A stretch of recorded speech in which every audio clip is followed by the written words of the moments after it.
The massive alien mothership appeared over New York City on a Tuesday morning, casting shadows across the bustling streets below. Its hull gleamed with menacing spikes and weapon arrays that could vaporize continents. The ship's communication array crackled to life, broadcasting a declaration of war to every human on Earth. But instead of screaming in terror, the humans below simply burst into laughter. For 3,000 years, the Zephyrian Empire had ruled the galaxy with an iron fist, crushing rebellion after rebellion with their superior technology and ruthless efficiency. Their battle fleets had conquered 1,000,000 worlds, enslaving entire civilizations beneath their cosmic dominion. Commander Vextar stood proudly on the bridge of his flagship, watching Earth's primitive cities through the viewscreen. "Today, we add another jewel to our crown," he declared to his crew. But the Zephyrians had made one critical error in their research. They had studied humanity's ancient history, not their present reality. The peaceful-looking blue planet below harbored secrets that would shatter their understanding of warfare itself. "Prepare the invasion protocols," Vextar commanded, his mandibles clicking with anticipation. What the aliens didn't know was that humanity had spent those same 3,000 years preparing for this exact moment.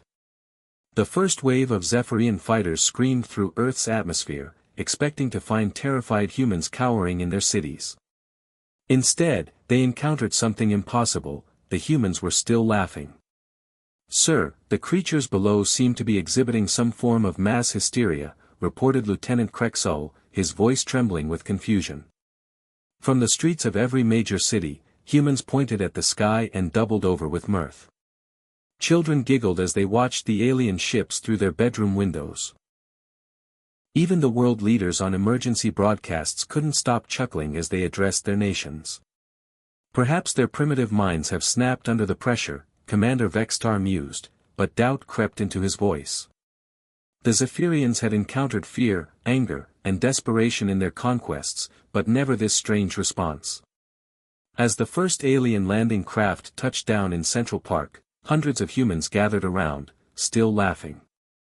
They didn't run or hide, they pulled out strange rectangular devices and began taking pictures. "Are you seriously trying to invade us?" asked a young woman in a jogging outfit, wiping tears of laughter from her eyes. "That's adorable."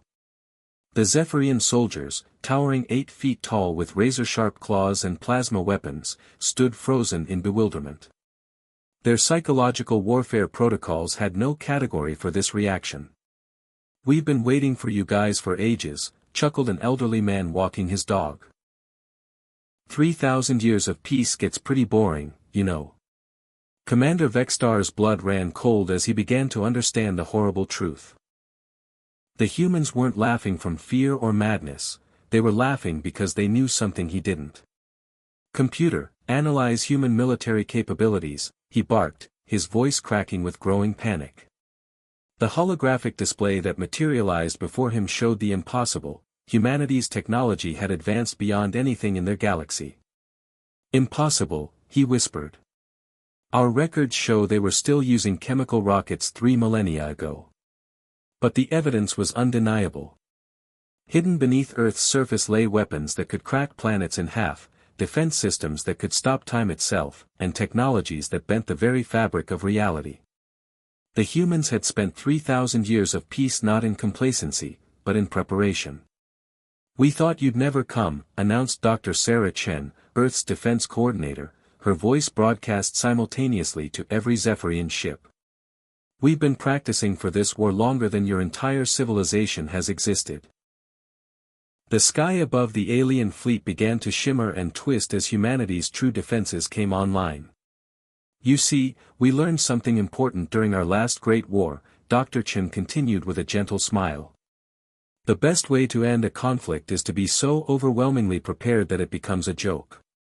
The Zephyrian fleet, which had conquered galaxies, suddenly found themselves facing weapons that operated on principles they couldn't even comprehend.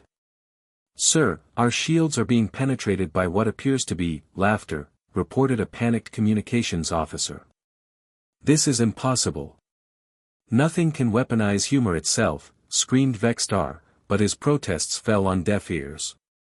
The humans had done exactly that, turning their enemies' aggression into a cosmic punchline. 6 hours later, Commander Vextar found himself sitting in a comfortable chair in the United Nations building, sipping tea and trying to process his complete and utter defeat. Not a single shot had been fired, not a single life lost. The humans had simply demonstrated their capabilities, and the Zephyrian fleet had surrendered immediately. "We're not monsters," Dr. Chen explained kindly. "We knew you were coming, so we prepared accordingly.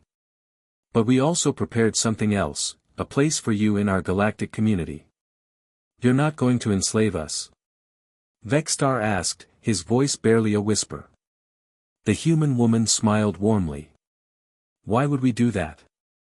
We spent 3,000 years learning that peace is much more profitable than war."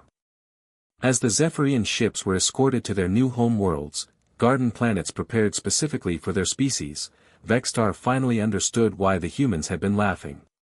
They weren't just ready for war, they were ready for what came after.